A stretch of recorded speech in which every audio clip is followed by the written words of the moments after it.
真蛋去磕不甜哦。晚安。没错，晚安 XGYYY 晚安。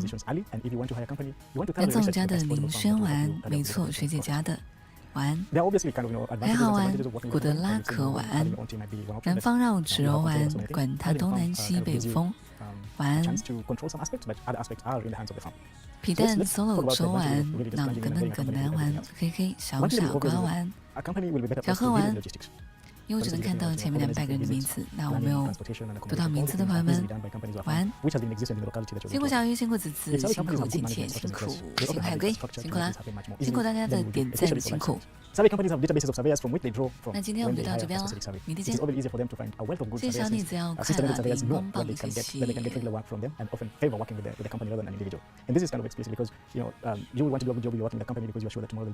在干嘛？